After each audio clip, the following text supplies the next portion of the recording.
नमस्कार दोस्तों, news network channel पर आपका स्वागत है। देखिए किसको क्या मिला। कोरोना संकट काल में मंदी से जूझ रही अर्थव्यवस्था में जान फूंकने के लिए प्रधानमंत्री नरेंद्र मोदी ने आत्मनिर्भर भारत अभियान का आगाज किया है। इसके लिए 20 लाख करोड़ रुपए के आर्थिक पैकेज की घोषणा की गई। इस संबंध में वित्त मंत्री निर्मला सीतारमण प्रेस कॉन्फ्रेंस कर रही हैं। आर्थिक पैकेज की दूसरी किस्त प्रवासी मजदूरों को 2 माह तक मिलेगा 5 किलो गेहूं चावल।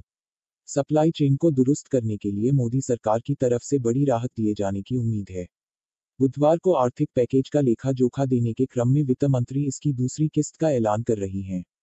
अगले कुछ दिनों तक वित्त मंत्री की टीम प्रधानमंत्री के दृष्टिकोण को सामने रखने तथा आर्थिक पैकेज की अधिक जानकारी साझा करने के लिए मीडिया के सामने आएंगी। वित्त मंत्री निर्मला सीतारमण ने कहा कि आज छोटे किसानों, प्रवासी मजदूर, स्ट्रीट वेंडर्स, छोटे कारोबारियों आदि के लिए ऐलान होंगे। 3 माह लोन मोरेटोरियम सुविधा के साथ 3 करोड़ किसानों ने कुल 4.22 लाख करोड़ रुपए के एग्रीकल्चर लोन के लिए आवेदन किया। किसानों को ब्याज पर सहायता दी गई है। साथ ही 25 लाख नए किसान क्रेडिट कार्ड को मंजूरी दी है। कृषि के क्षेत्र में मार्च और अप्रैल में 63 लाख कर्ज मंजूर किए गए, जो लगभग 86,600 करोड़ रुपए के हैं। कोऑपरेटिव और क्षेत्रीय रूरल बैंक के लिए मार्च 2020 में नाबार्ड ने 29,500 करोड़ रुपए के रिफाइनेंस का प्रावधान किया है। ग्रामीण क्षेत्र में विकास के लिए राज्यों को मार्च में 4,200 करोड़ रुपए उपलब्ध कराए गए। वित्त मंत्री निर्मला सीतारमण ने कहा, राज्य सरकारों को अनुमति दी है कि वे आपदा के लिए रकम का इस्तेमाल कर प्रवासी मजदूरों के लिए खाने और रहने का इंतजाम करें। ये राज्यों का अधिकार है कि वह इसे कैसे इस्तेमाल करें। शहरी बेघर गरीब हैं, उनके लिए केंद्र सरकार की ओर से व्यवस्था की जा रही है। इसके लिए 11,000 करोड़ रुपए दिए गए हैं। एक दिन में शेल्टर होम्स में प्रति व्यक्ति के लिए 3 मील्स दी गई।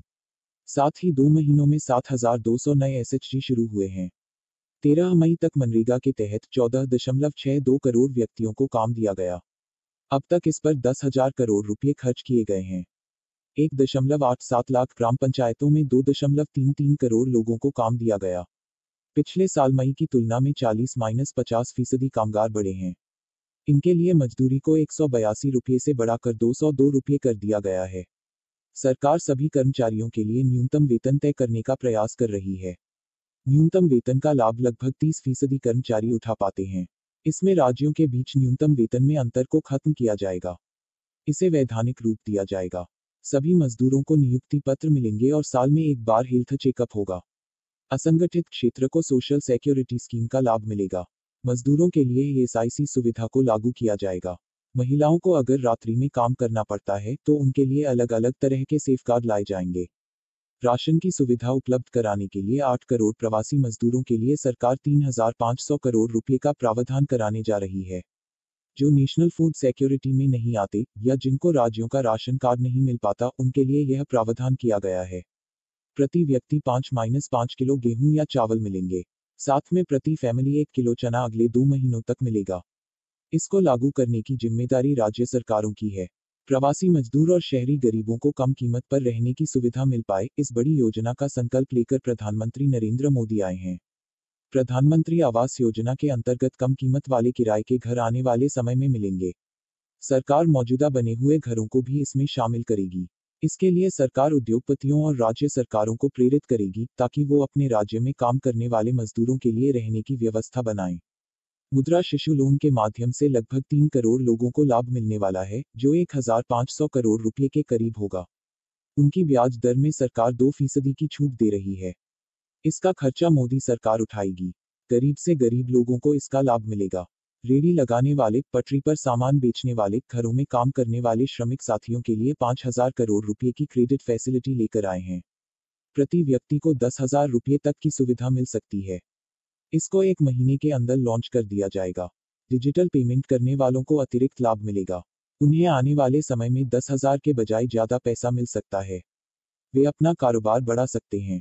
50 लाख स्ट्रीट वेंडर्स को इसका लाभ मिलेगा। हाउसिंग सेक्टर को बढ़ावा देने के लिए मिडिल इनकम ग्रुप, जिनकी आय 6 लाख से 18 लाख रुपए है, उनके लिए 70,000 करोड़ रुपए का बढ़ावा देने वाली एक योजना लेकर आए हैं।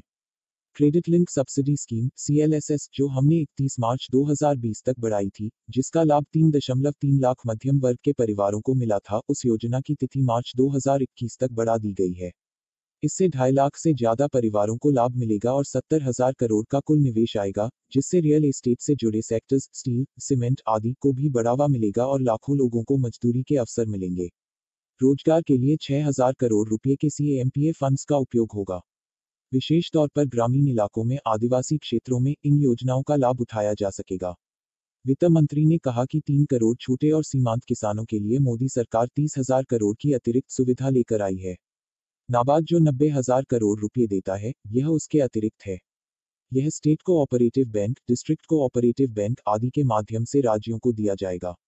ऐसे ही ताज़ा खबरों से अपडेट रहने के लिए सब्सक्राइब करें न्यूज़ नेटवर्क चैनल को। धन्यवाद।